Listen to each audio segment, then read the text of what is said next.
Boa noite, pessoal. A gente só está esperando uns minutinhos para mais gente se conectar e a gente já começa, tá? A gente vai dar uma breve introdução em breve aí do tema do webinar, né? E também falar um pouquinho de quem é a nossa convidada e depois ela já assume para conversar com vocês. Vou tentar falar o mínimo em português, porque a ideia hoje é que vocês pratiquem inglês. Então, daqui a pouco a gente já fala aqui um pouquinho de quem somos nós e também do que vai acontecer aqui hoje.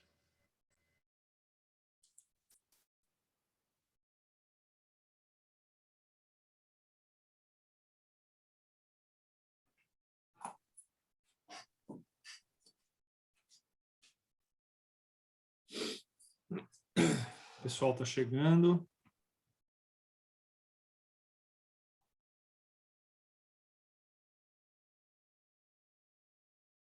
Alex, we have 17 people in your audience already. 1700, 17,000, 17. Look, Eli is sending us a message.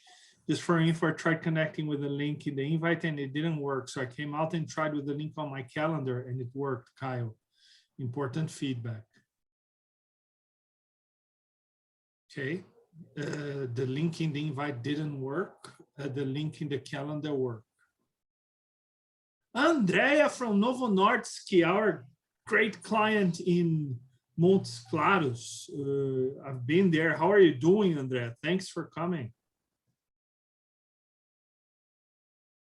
Yeah, welcome.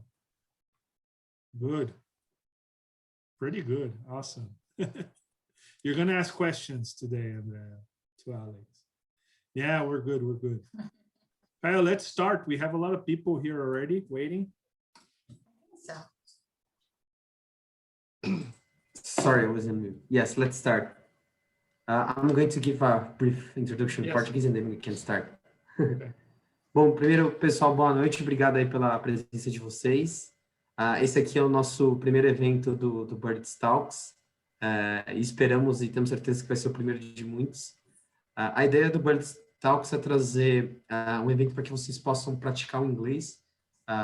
Eu acredito que a maioria aqui dos alunos devam ser curso de inglês. Normalmente é um curso que a gente tem mais aluno, mas a ideia é trazer, acho que opções para que vocês possam ouvir pessoas falando sobre diversos assuntos e ao mesmo tempo praticar o inglês. Então, a gente começou, acho que esse é o primeiro, né? Primeiro, muito obrigado por vocês participarem do primeiro. É sempre muito especial aqui a primeira turma, porque é o momento da gente aprender como fazer o evento da melhor maneira para vocês. Então, só alguns pontos rápidos. Eu já vou passar para a Alix começar a apresentação para vocês. No final dessa apresentação, vocês vão receber uma pesquisa de feedback mesmo para a gente entender quais tipos de assuntos vocês querem ouvir aqui e também qual a avaliação de vocês enquanto ao evento, se gostaram, o que gostaram. Então, eu peço aí para quem tiver esse tempinho aí disponível para responder. São 4 perguntas, se não me engano, e aí vocês podem ajudar a gente com esse feedback. Então, a ideia é que a partir de agora a gente tenha mais eventos como esse para que vocês possam sempre praticar inglês e com pessoas de diversos lugares do mundo e é sempre bom ouvir pessoas de diferentes lugares do mundo falando inglês. E essa é uma vivência, uma prática mesmo que ajuda muito na construção da confiança aprendendo o idioma. Então, eu não vou me estender muito aqui, mas só para passar aqui umas boas-vindas para a Alix. A Alix é a nossa Research Innovation Manager do Berlitz nos Estados Unidos. Ela tem uma experiência gigantesca aqui com essa parte de idiomas. Ela vai contar uma história muito legal para vocês.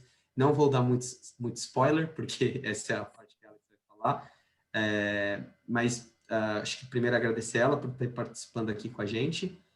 E ser a primeira convidada aqui a fazer esse projeto com a gente. E agora eu vou passar já a palavra para que ela possa fazer a apresentação dela. Alex, is with you. Muito obrigada. Eu falo um pouquinho de português, mas muito obrigada pelo convite. Esse é tudo que eu posso dizer em português. I think I can do a better job in English, so I will switch to English. But first of all, thank you very, very much to the Berlitz team in Brazil for this invitation. I feel very honored and I'm very happy and very excited to be here with you. I have worked for Berlitz for a number of years, a long career, about 16, I think. And now I am based in Princeton. I am the Research and Innovation Manager, and I work with everything related to user experience testing, research of our digital products, experimentation, new concepts of products. So I'm very excited to share some of the stuff that we have worked with, but also the topic of today, sort of my experience of learning a language or a second language and integrating technology into it, and what you can do as students and learners of a second language.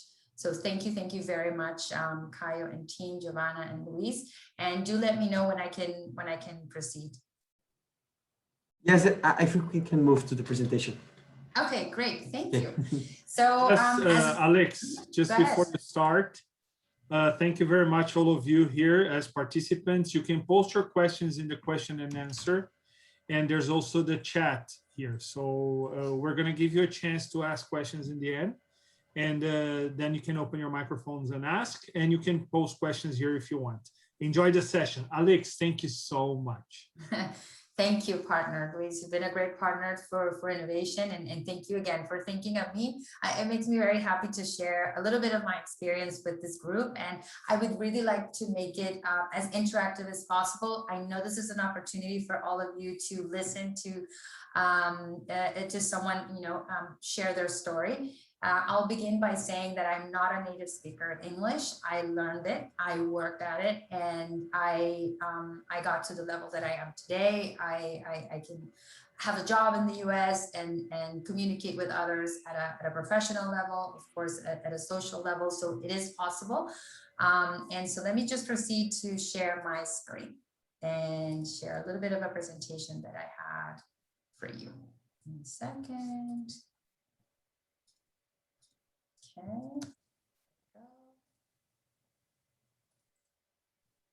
I'm going to make full screen, and do let me know, my team in Brazil, if you can see it in full screen. All good. Yes, there you go. Awesome, thank you.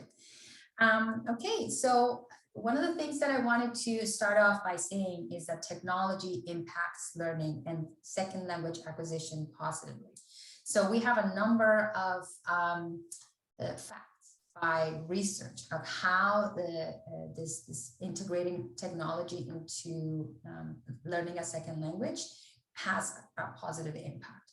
I'm just going to list, or I have here in my slide listed, some of these benefits, but it adds, for example, input sources to the learner. You have, for example, all of you or some of you are students of English or a second language, and you have different sources of input. But when you have more sources of input or diverse sources of input, you have more to your brain, your cognitive processes of acquiring a second language have more to feed off of.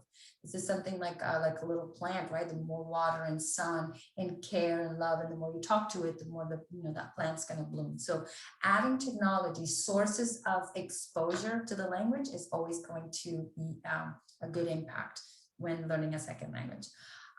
Technology moves the center from the instructor to the learner. Historically or traditionally, the learning of a second language happened mostly with the instructor, where the instructor would have all the knowledge and the student would be sort of like absorbing that knowledge. But technology has sort of like made it more democratic, right? Or just leveled it in a way that you can access different sources, and you don't really have to be in that position of acquiring the knowledge from the instructor, receiving the modeling from the instructor. Technology, as I said, improves or expands the exposure to the second language to meaningful context.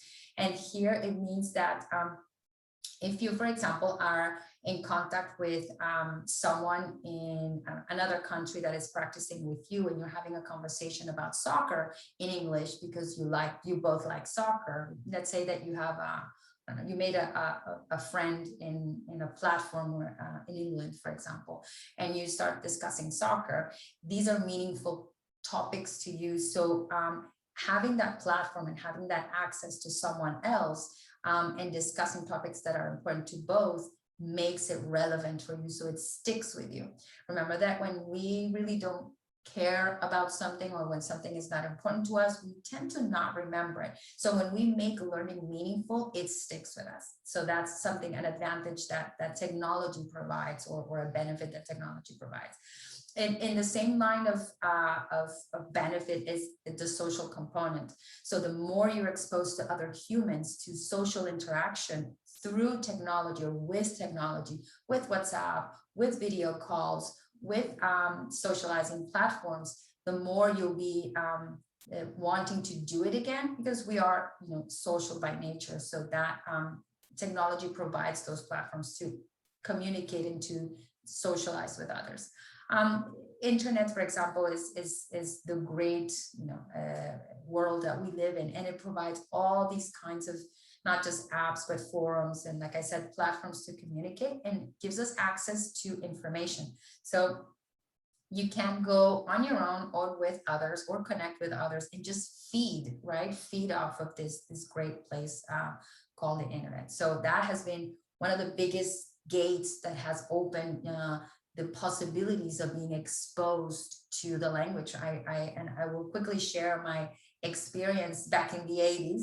I was an 80s kid, and how the access to technology, and sort of like the ways, the paths, the channels that I had to receive that input in English were not that many. So now, with all these things available to us, and things that we have near us, and I will also talk about that, are important and are just beneficial for us when acquiring a second language.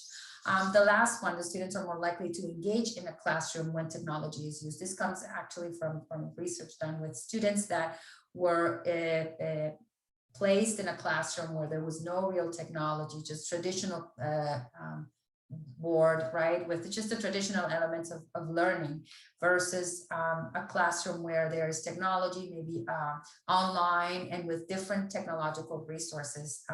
Today, for example, just to give you a little bit of something that I learned from an instructor that I was talking to today.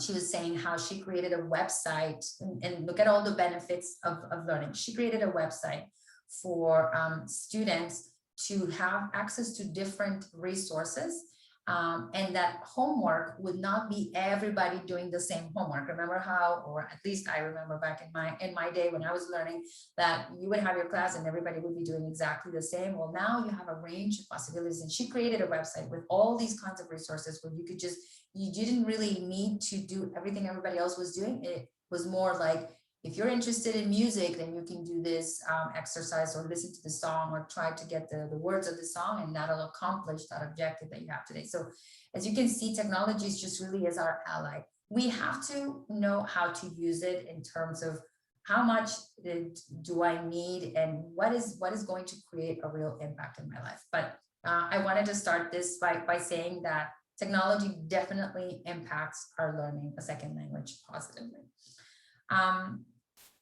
My journey is very interesting. Well, at least for me. I was an 80s kid, and I really was interested in anything that had to do with the US. I was fascinated by this world of Back to the Future, Michael J. Fox, Madonna, Michael Jackson. Pop culture just exploded, and I was just very interested. I loved music, I loved dancing, I loved performing. I was a ballet dancer, or I danced ballet for a number of years when I was a child. But music was the one thing that I really wanted to use as an avenue to learn more English. So I became fascinated with Madonna, and my English learning kit was what I have here on screen. So a boombox, or the stereo at my parents' house, or a tape, and a dictionary. And all I did was record these songs over and over and over, and then listen to them, try to guess what they were saying. I was going to a Catholic school, and we had some classes, but I needed more. The classes to me were kind of boring. They seemed like I was not engaged. They were traditional classroom. So I went home, and all I wanted to do was sing Madonna's song, but I wanted to know what she was saying. So what I did is I recorded and I would try to write down the words and then go to the dictionary, the book, right? And try to sound the words, like, what is she saying? That sounds like a G, like a P, like an L, right? Some of the songs I kind of knew, and I would look for them in the dictionary, not even knowing that they existed. And I was like, yeah, this is what she's saying. And I would just put together the lyrics, not even knowing, not even looking at them anywhere. So that was my my experience with sort of like getting more out of or using technology to be more exposed to the language. Now, that was great, and that was a great exercise. I enjoyed it a lot. I would spend hours and hours doing that, but that had a problem. The downside to that, and I don't know if I'm covering my screen, but I'll just move it here. The problem to that was, or the downside to that, was that it gave me great like vocabulary and pronunciation, right? I was imitating and repeating, but I had no one to practice with, no one to speak to or practice with. So a number of years later, I arrived into the United States, and I came to live with my father, and I was in complete panic. Because singing the songs was really cool and nice, right? And I thought I was learning, and I was putting what we call passive knowledge, right, in my brain. But then when I was exposed to the reality of having to communicate, I would choke up. And it was very, very difficult, right, to try to say the words that I kind of had in my head, and I thought that I could say, but I made a decision, and I said, well, if I don't jump, if I don't do this, it's never going to happen. So the solution that I came up with was, okay, well, I need to use the technology, the media that I was using back then. Now fast forward to the 90s. So I started in the 80s with the cassettes, and I came to the US in the early 90s. So we already had CDs, we already had MTV, we already had, what else? Well, I think in terms of media, that's what we had, computers.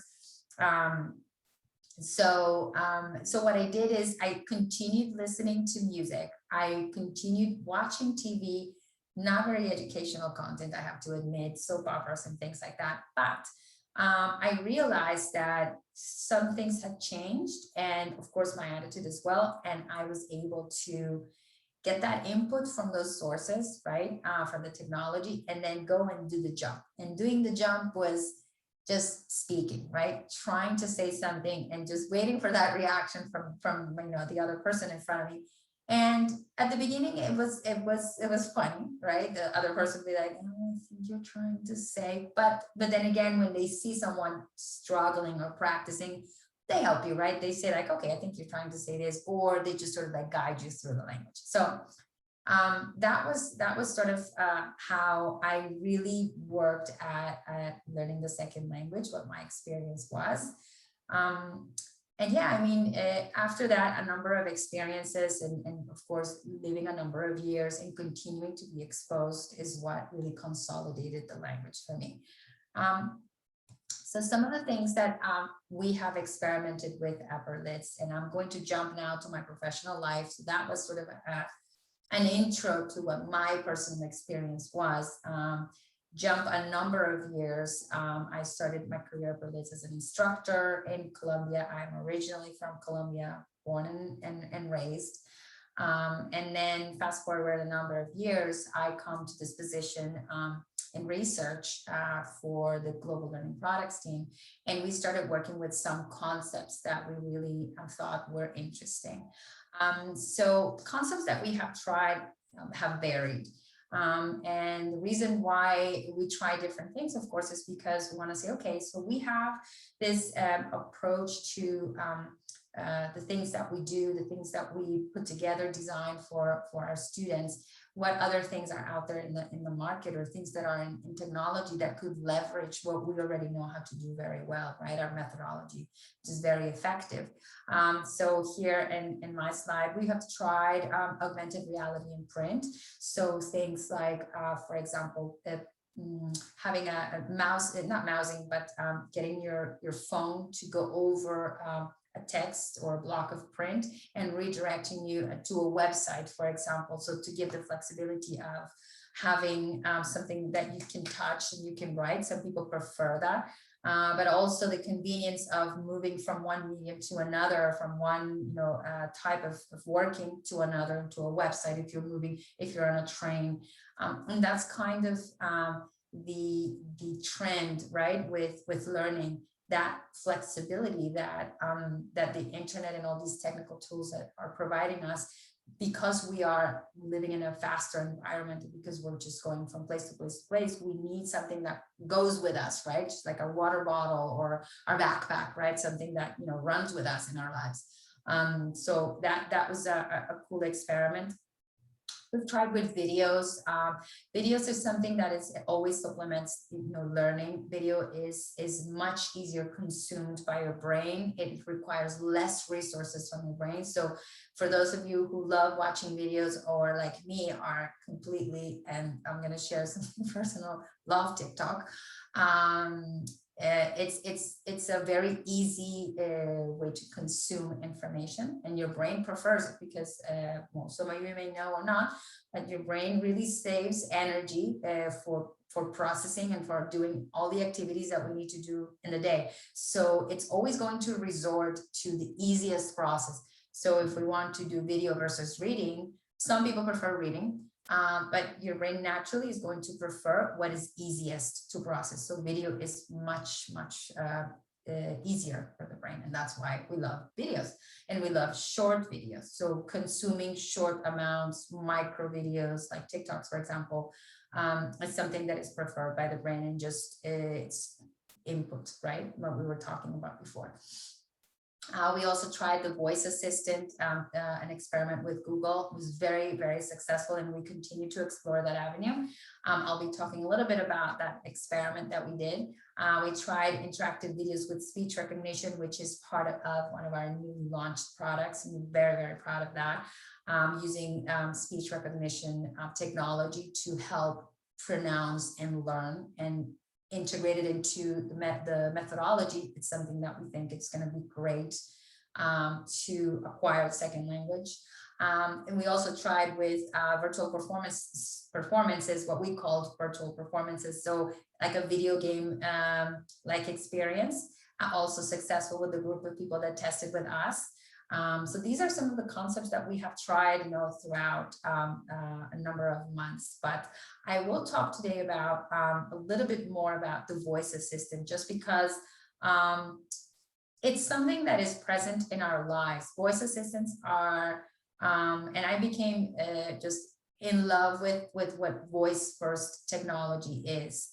And I'll show you what the adoption curve is for voice first. So voice first are all our smart speakers, our voice assistants in our phones, and anything that is activated with voice.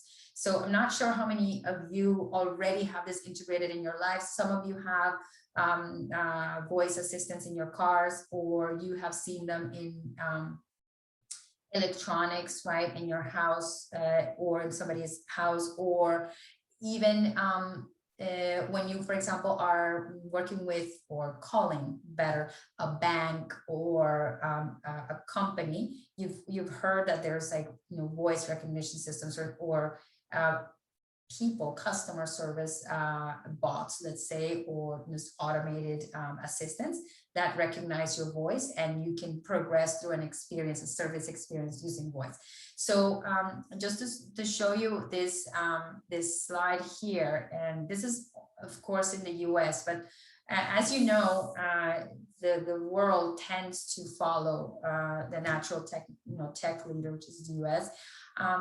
A product is considered adopted when it reaches 50% of the population. So in these lines, you'll see how long in the horizontal line, you'll see the number of years that it took the computer, the internet, the radio, TV, and smartphone to be adopted or to reach that 50%. So you'll see that all of them have, between 5 and 20 years, and the smart speaker has reached the adoption before 5 years. So that means that a lot of people are using voice to activate, things in their lives. I have a Google Home in my house, and I'm not pitching anything for Google. It's just to say that they become helpful, and in your learning, they can become like good assistants.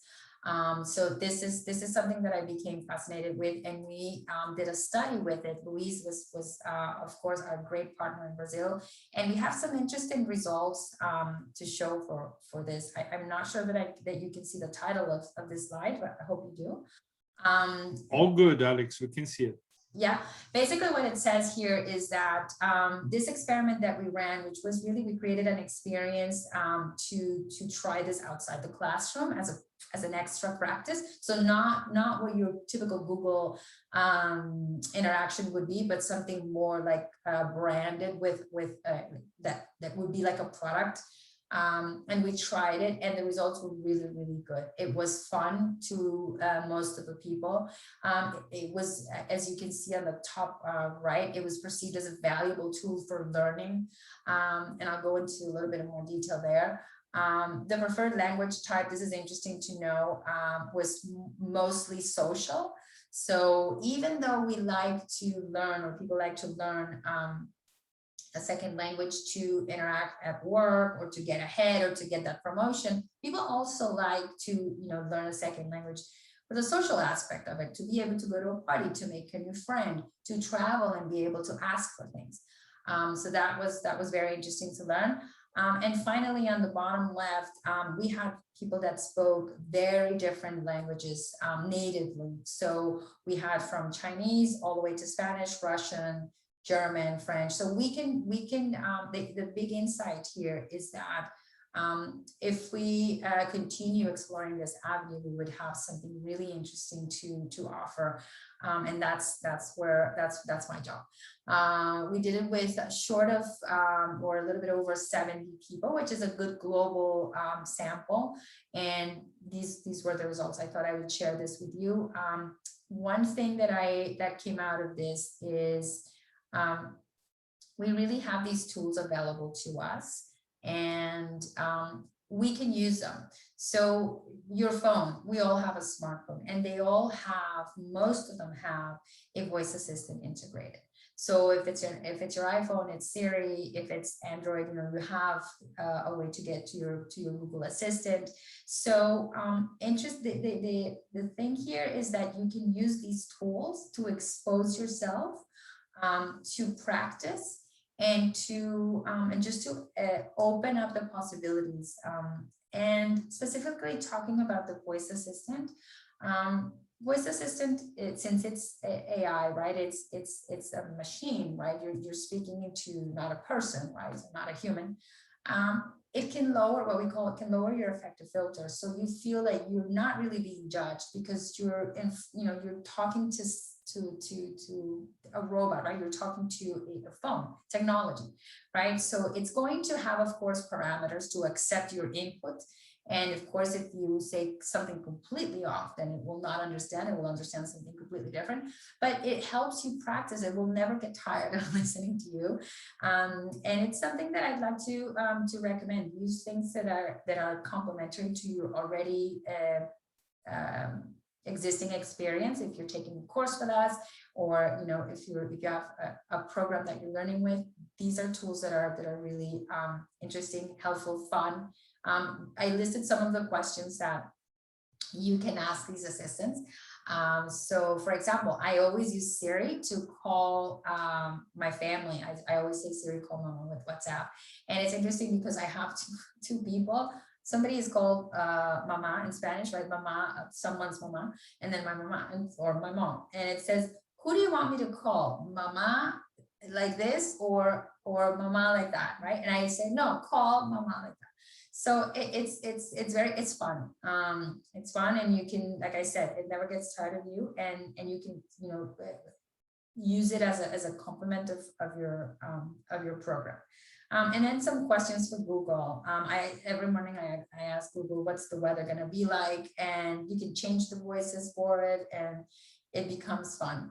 You can ask, real questions about how do you say this word in this other language? It's a capability of it. Tell me a joke, play a song. It's usually integrated into your music app or whatever app you have for listening to music. So yeah, these are things that you have at your disposal. The only thing I will say here about using voice assistants is that if you want to use them in English, you have to have your phone in English or set it to be in English, which is not a bad thing. You know, you can definitely, the more you expose yourself to the language, the better. For those of you who are, for example, in a country where the language, the base language, or the language that everybody speaks is sort of counter to the language that you're learning, remember that your process, sort of, you're in the classroom and let's say that you attend a 2-hour class or an hour class, right? Within the class, of course, you're going to have all this input, and you're going to go into a zone of learning and practice, right? The moment you come out, you're back in your natural environment, let's say, and everything is speaking to you in the counter in the other language.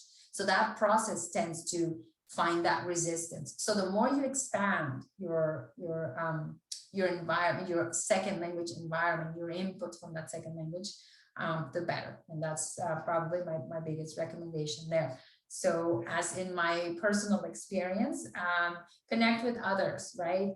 Try to find those social spaces where you can find other people that are either in your same class, after class, or, you know, if sort of find that community that, you know, helps you practice. Even your instructor, or just people that you know that can be the the partner for that learning process.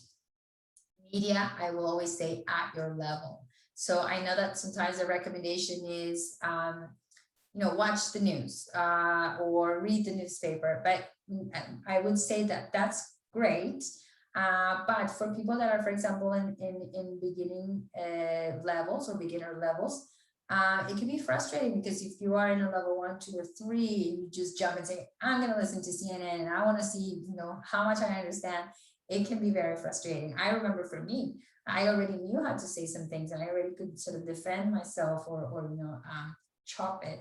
And I would just say that I am never going to understand these news, you know, and it could be, and from students coming to me when I was in Colombia, they would have sometimes that question, and I'd be like, well, I would recommend that you forget about a little of the content. So, you know, like I said, in my personal case, it wasn't very educational. It was soap operas, but it helped me also with Portuguese when I was learning Portuguese. So why? Because the structures are simpler, because the situations are simpler. They're basic structures. It's domestic, right? Language that you're learning about the house and situations in life, right? Not the analysis of the, I don't know, economy or politics or you know, a business case that can be a lot more complex. So media at your level. Yes, it won't be very entertaining if you're, you know, selecting, like, you know, shows like, I don't know, even kids shows, but to me, I'm a kid at heart. I could be entertained by that, but I recognize that it won't be always entertaining. I've heard this case over and over and over again, how TV helps, but it has to be at your level. Don't push yourself too hard, because then you're just going to dismiss and say, you know, I'm never going to get this. Movies, for example, are very demanding because they have a language that is, it can be complex. So simple sentences can be understood, but sometimes, you know, complex it won't arrive to you very quick. So be patient. And the last thing is work at it. There needs to be the commitment, right? And the effort, and doing it is what's going to accomplish the goals. So practice. Look for those extra resources, connect with others, try to get more input, be more exposed.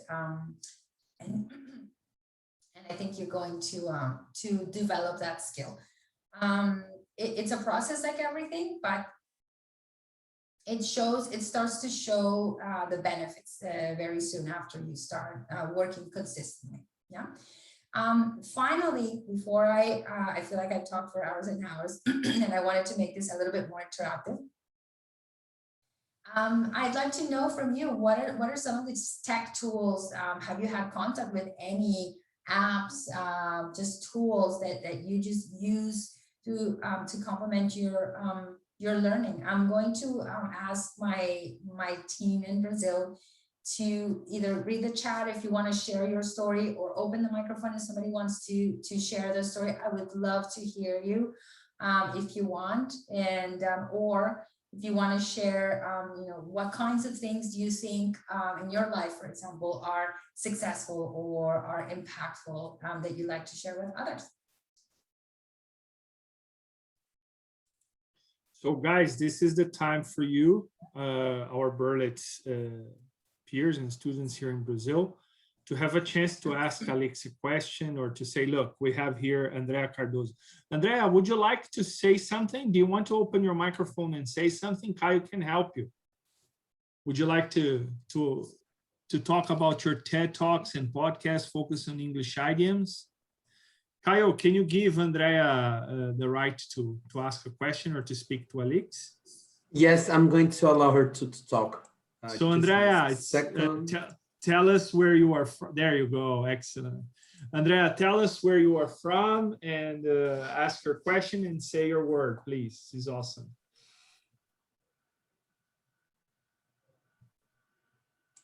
I think you can already unmute yourself, Andrea. Unmute. Yes, guys. Yes, Andrea, welcome. Yes, guys. Okay, in my case, I'm trying to foster my learning by using podcasts focused on English and idiom. And I also like to watch some contents from TED Talks. They are very interesting, and it is helping me to improve my English skills. I know, I'm totally aware that I have a long journey in front of me to improve my English. Yeah, that is my awesome. That's incredible, and that's a perfect example. So podcasts that are interesting, right? She mentions things that are interesting for her, right? The language, but also maybe topics, right? That you could with, and you say like, okay, I'm interested in that topic in general. Like if I was listening to it in Portuguese, I would also be interested. So that's what I was explaining at the beginning. It's relevant to you. It's meaningful to you, right? So you want to listen to it more. So that's the case of the Madonna song, right? I loved her. I love her music, and that's what drove me to her. So find content that speaks to you, like Andrea's doing. I think it's great, Andrea, that you're doing that. Yeah, makes sense. Yeah. Thank you, Alix. Thank you. Thank you for sharing. Hamilton, you had a question. Would you like to ask the question live to Alix? Hamilton Cardomingo. Are you there, sir? If you are, please ask the question you had so Alix can answer and give you some insight. I know you already got where she's from, but maybe you want to talk to her, ask her a question, please. Thanks, Caio. Go ahead, Hamilton. Hi. Nice. Sorry, because my English is not very good. I am level 2 in my. Congratulations, Hamilton. You're doing very well for level 2. Yes. Wow. But I will try. Yes. My doubts about it, where is she from? Where are you from, Alexis? Originally? Yeah. So I am originally from Colombia, from a very small town in Colombia called Bucaramanga. So yes, that's where I'm from. Not very popular in the other cities like Medellin or Cali or Bogota. My family lives in Bogota, but I'm originally from a town called Bucaramanga. So yes, I am Colombiana. Okay, thank you very much. You're welcome. Awesome. Thanks very much for participating, Hamilton. Guys, anybody else would like to ask a question or make a comment? Here, Andrea, she's saying, Alix, please share with us some tips to foster English skills in our daily life routine. As to share with us some tips to foster English skills in daily life routine. I shared in my case, that was what I did for English. I still do it. I still do that. Of course, I'm immersed in the culture, but being aware, for example, when I wasn't, you need to be a little bit more exposed. TED Talks are great. Micro content that you can consume fast, right? Things that you like, things that you enjoy, right? Things that are humorous, for example, funny. Those kinds of things that sort of give you other benefits other than the language, and that you can connect with. I think Andrea's example is the best, because you need to connect with the topic or what you're getting through the language, right? The language is a vehicle, but the topic also has to be interesting for you. So I would say videos also, and well, TED Talks are videos, right? So that's easy to consume. Yeah. Very nice. I also have some tips, but Eli is raising up her hand, and Eli would like to say something. Kyle, can you please open Eli's microphone so she can help us here? Yes, there you go, Eli. Hi, Alex. Hi. So I'm a native speaker of English, but I can't use most voice recognition or voice assistants because I'm not American or I'm not English. And I find it very frustrating. So I can only imagine how frustrating it must be for a Portuguese student of English or Japanese or Chinese student of English who's just starting. How far away do you think like really good voice recognition technology is? Like how soon will it be able to understand Scottish English or? Yeah, that's an excellent question. And I know there's even funny videos, right, on Scottish accent and English, you know, from the UK accent to in the elevator. Yes. Yeah, in the elevator.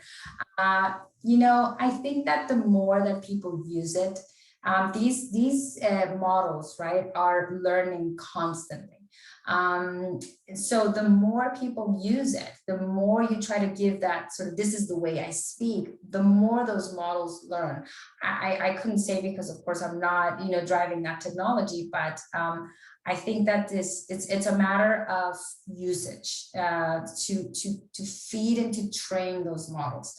Right now, for example, with speech recognition, that's what happens. You know, there are banks and banks and banks and banks of information or samples, let's say, right? So you have the word home, and you have, if you have only, you know, 2 or 3 samples from the, you know, from the population of how they say home, then it compares it to, because this is basically, right, speech to text that gets then compared to a word, right, a number of letters. Then if you have small samples or little sample to go by, then it's not going to feed the model the right way. We need a lot of people using it so that there is, I don't know, home, I don't know, all the possibilities of saying that same word so that the model continues to learn. I think that, yeah, that would be my answer. I would hope that in the next, I don't know, 5 years, because when I started this project back in 2018, there were projections of how many people were going to use it, but it just definitely has grown. And I take it as a homework point to find out how much it has grown over time. But just the curve of adoption that I was showing, which really shows that it is something helpful. So people find that there are things that the assistance is helping them with. And that's why they keep introducing them and they keep putting them into technology.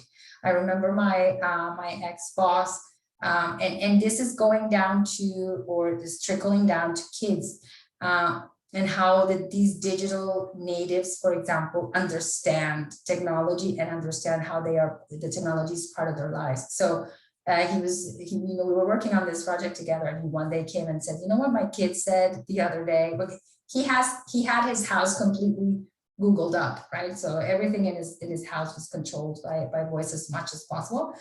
And he said, we were in the car, and the kid said, Google, roll up the windows. He looked at his kid and said, okay, we're not there yet. But see how the kid's mentality or the way that they're processing this information, it's like, why not, right? These are things that are going to be activated with my voice. So I think that it's not going to be a long time until we see something really perfect into all the possible analysis. And there's a lot of companies and a lot of big companies like Google, like Microsoft, perfecting their models. So I think that it's just a trend that is not going to stop. Thank you. So, thank you very much, Eli, for participating. Livia, in the chat, she says she loved the question. Livia, would you like to also ask Alix something, make a comment?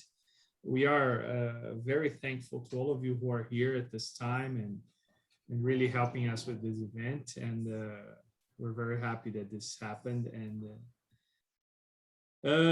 Alix, thank you so very much for thank you.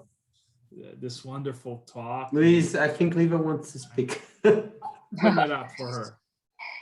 Yes, my comment was about the last question, because I feel the same frustration that you mentioned. And I think most part of the Brazilian English learners are a little concerned about the judgment of the others, because our education is measured by our how many questions we answer accordingly, properly. And I think it is my feeling, this person is only listen me or is it judge me at the same time. So I think we need to try to forget this concern. And as you told in the beginning of your speech, jumping. Yes. And yes. Start to speak. Very true, very true. And that's one of the biggest obstacles to overcome, right? In learning is your own, as with many things, to overcome your own judgment of how I'm doing and how I'm saying and how I'm pronouncing. And it's important to know that if the worst, let's say, attitude or the worst position to be in is to not do it. So even if you do it and you do 90% wrong, if you do 10% okay, that doesn't go to waste. So exposing yourself and trying is what makes the difference. Just like anything, any other skill that you want to develop, no effort goes to waste.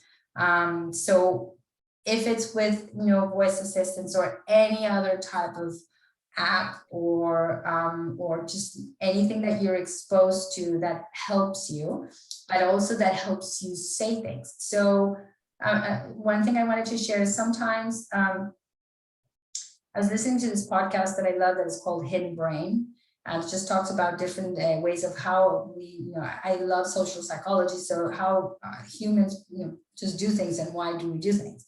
And they were talking about videos and the consumption of videos and why there is this attraction, right, to videos of people doing things that you need to do for yourself, and how the brain sort of processes this information, and there's a sense of accomplishment or like kind of feeling like you did it. So they were explaining, for example, about someone who wanted to build a house, let's say, and would watch every day videos of guys or women or people building houses, and how interviewing him and say like, well, you're not really doing that much, but you're watching a lot of videos. He said, well, yeah, I feel like I'm doing something by watching the videos. But what I want to say with this is it's important that when you are seeing watching a video or listening to something, that you also practice, right? Because for example, when we sing, we repeat the words, right? And that's what's great about sound. We're repeating what they're saying, and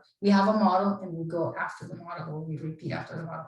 So that's why videos, for example, even as you find, for example, in that TED Talk, something that you didn't understand or something that you would really like to master in your skill, that you repeat it, and there's no one, in that moment, but just you. So you can repeat and repeat and repeat. That's one of the biggest parts of our methodology. But I think that even playing it to yourself, saying it to yourself, is something that's very, very helpful.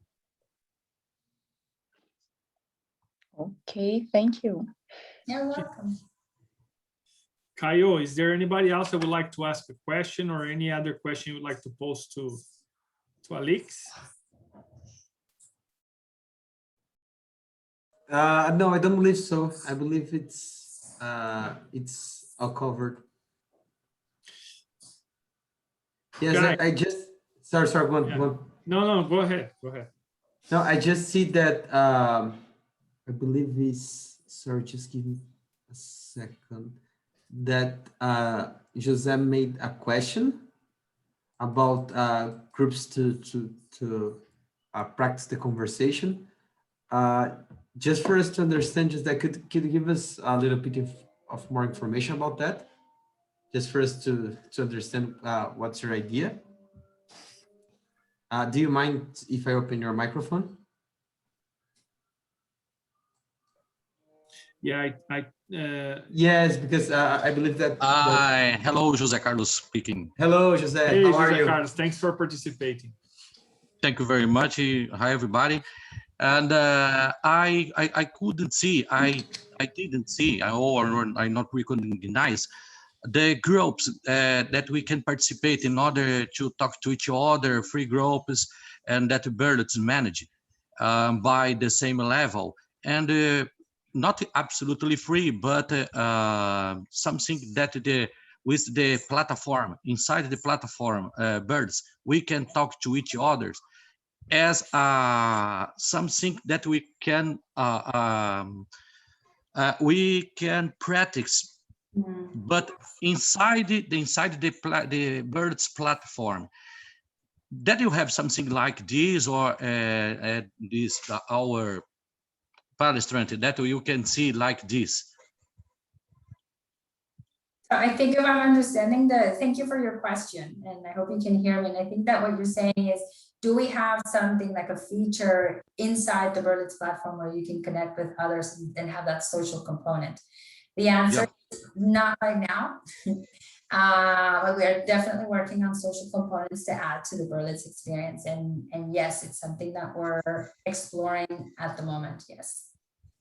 Not, but not at this moment. So you don't have it through any of our platforms yet. You would have to sort of go around that, or if you're local, Berlitz, and I'm probably getting into local policies or Luis, things that are done in Brazil. But through the platform directly, no. But just to give the stay tuned, because we are definitely looking into that aspect of the experience.